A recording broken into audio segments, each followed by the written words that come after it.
Okay guys, I'm going to whip through this class today. It's lunch hour on Monday, and I have a meeting after school today, so I'm trying to get this done so I can post it to the website. You might want to split this video into two just so that it gives you a good review, or if you think that you need help from another video, then you should go back and review it. So I won't put a video out for Wednesday because this has quite a lot in it. So you can listen to this in two parts, or you can just go on and review any of the other ones. So just look them up on the YouTube channel. This class is pre-recorded, so there won't be any questions or answers. But do make sure that you pause it when I ask a question to see what you would do and then see if I agree with you. All right, so we're going to move on. Our quiz is on Friday, and this is just a reminder. No video on Wednesday to give you an opportunity to review. There'll only be one question at the end of the day today, all right?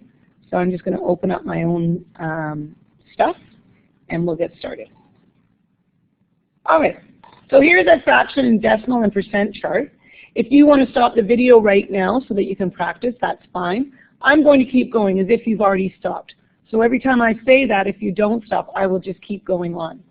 So a percent of 75 out of 100. I'm just going to get my pen, my trusty pen here. Make it a little thicker. Okay, so that is 75 over 100.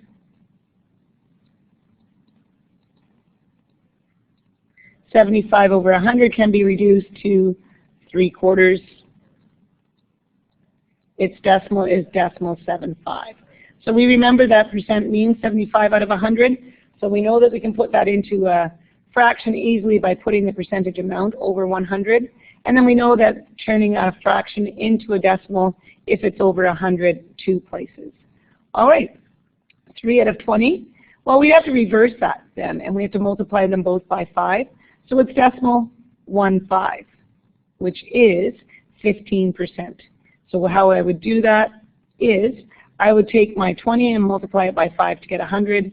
So I'd have to multiply 3 by 5 to get my equivalent fraction over 100 would be 15 over 100. Once we've got the 15, oh geez, Mrs. Fair, I'm not so good with this, but it's getting better with the mouse. Okay, and the last one, exactly the same. Lowest terms, I didn't realize I'd done that, that's kind of dumb. Lowest terms would be 3 out of 20, and percentage would be 15%. Jeez. All right, so there we go. So that's the chart. I'm going to move on. Now, if you've got them all right, great. If not, that might be the video you need to review. Percentage of a number. So I'm going to show you a couple of different ways to do this. First of all, oh, the thing's moving around. Okay. So for number 1, 0.01, which is 1%, times 7,000. We'll get it to put on the calculator.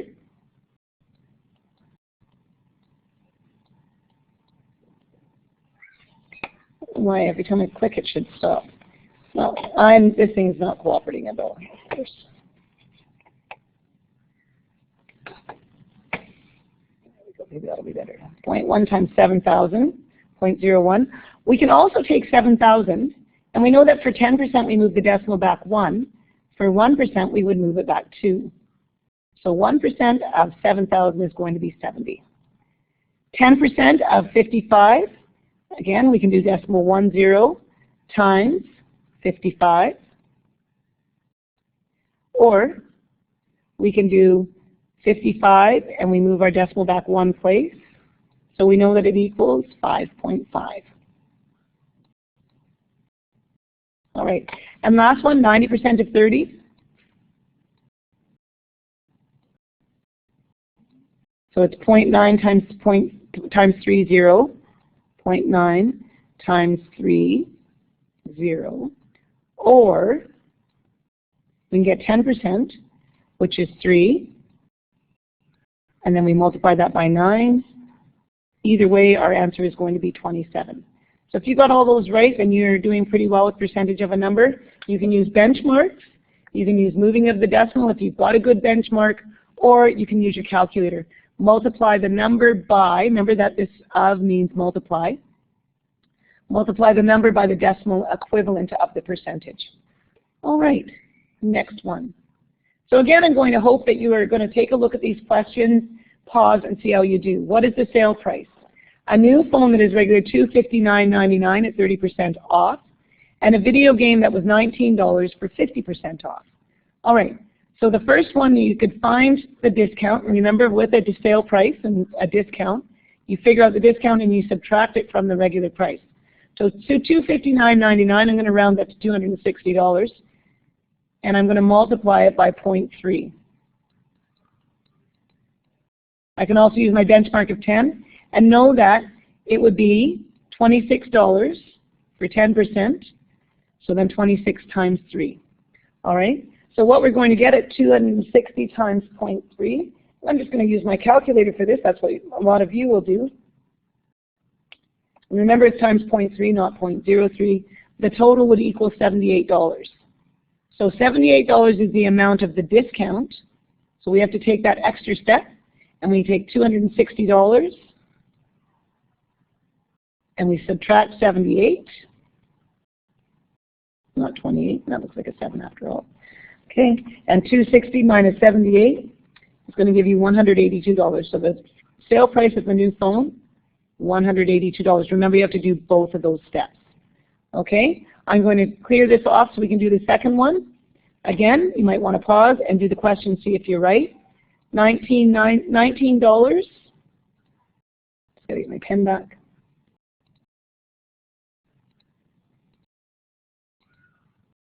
$19 divided by 2, because if 50% is a benchmark. All right. Okay, so it's less than $10. It's $9.50.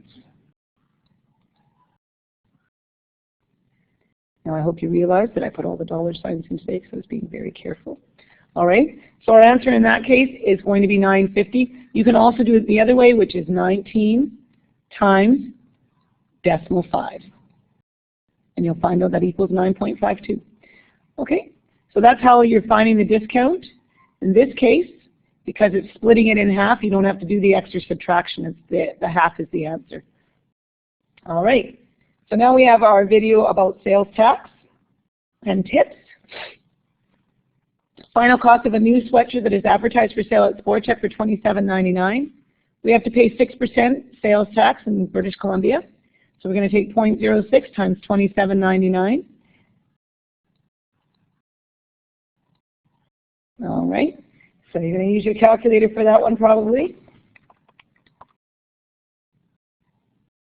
Just a minute. I messed up.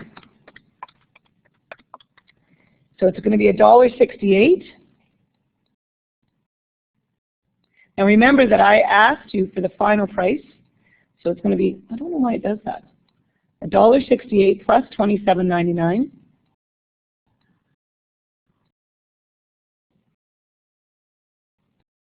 You'll be able to add those up manually or on your calculator. Again, $1.68 plus $27.99 is going to give you a total price of $29.67. So that's how much you've got to pay out of your hard-earned money to get that sweatshirt. You can't just not pay the tax. Okay? The next one, we go to Saint-Denis, have some sushi. It was really good. At $41, the final bill was not too much money. Now, I liked my service, so I'm going to leave 15%. All right? So I'm going to take my $41. Two ways you can do this. $4.10 is 10%. Half of that, again, is $2.05. So that's going to be $6.15.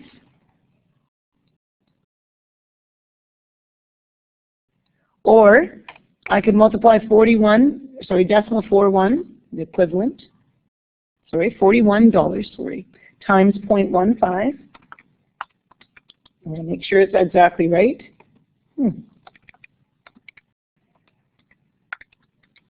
It's going to be $6.15, so I'm right. Another way to check and make sure that I'm doing my math accurately, because we all make mistakes every once in a while. All right. So sales tax and tips, again, you have to figure it out and add it on to the bill. All right. So if you're adding $6.15 onto $41, the total of your bill is going to be $47.40. and 15 cents. That's how much it's going to cost you to have that dinner at St. E, because you want to leave a nice tip for the waiter or waitress. Every once in a while that thing just slides right through.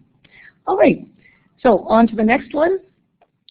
25% of Canadians are currently over the age of 60. In a crowd of 8,000 people, how many would you expect to be over age 60?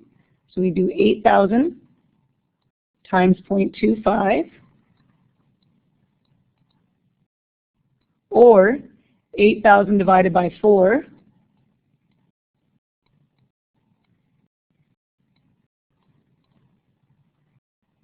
because both of those will get us the same answer, which will be 2,000 people.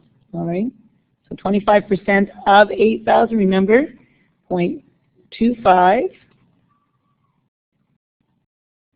25% of multiply 8,000. So if you want to be absolutely sure, that's how to do that. Excellent. And I'm getting this done before class comes back in at the end of lunch hour, which is amazing. All right, find a missing number. So we know that 30% of 50, we do decimal 3 times 50, 30% of 50. So it's going to be 15. Is that right? I didn't trust myself. It is. It's 15. Now, 10% of some number is 45. So we're going to take 45. Remember, we do the opposite, divided by 0.10. We talked about this a lot in class the other day, how to figure out those numbers if they're missing. So we know we use our fact family ways of dealing with things. So 45 divided by 0.1 is 450. And that makes sense. Plug the number back in. 10% of 450 is 45. So we could do this, 0.1 times 450 on our calculator, which means we move our decimal back 1, and it equals 45. So once we plug the number back in, we can see what the answer is. And again, I hope that you're stopping each one of these pages and just doing a quick calculation. Even if you use 2 nights, it shouldn't take you more than half an hour. All right. So Sheldon and Felix each play a video game that has different levels. After playing for half an hour, they have the following scores. Felix has 115 out of 170, and Sheldon has 120 out of 174. Who had the best percentage in the game? So on these ones, we know that we take our numerator and we divide it by the denominator. 115 divided by 170 equals 60, pretty much 68%, 67.6.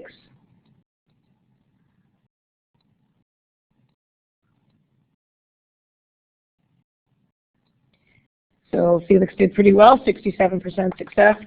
And Sheldon, 120 divided by 174, he's got 68.9, so he's actually at almost 69. So Sheldon was slightly better. Okay, 60, just a minute, it's 68.9%. So we know we take our decimal equivalent and we put it over 100, and we know that percentage means out of 100. Always remember that on the test. That will help you out. Okay, homework. I did it. The mass of a gray whale is about 60,000 kilograms on average. The mass of a dolphin is about 3% of the mass of a whale. So what does the average dolphin weigh? Again, you have to think about this. So 3% of 60,000 kilograms. So 3% of, remember that of means 2, and I'm going to leave it there. So guys, have a good time doing this.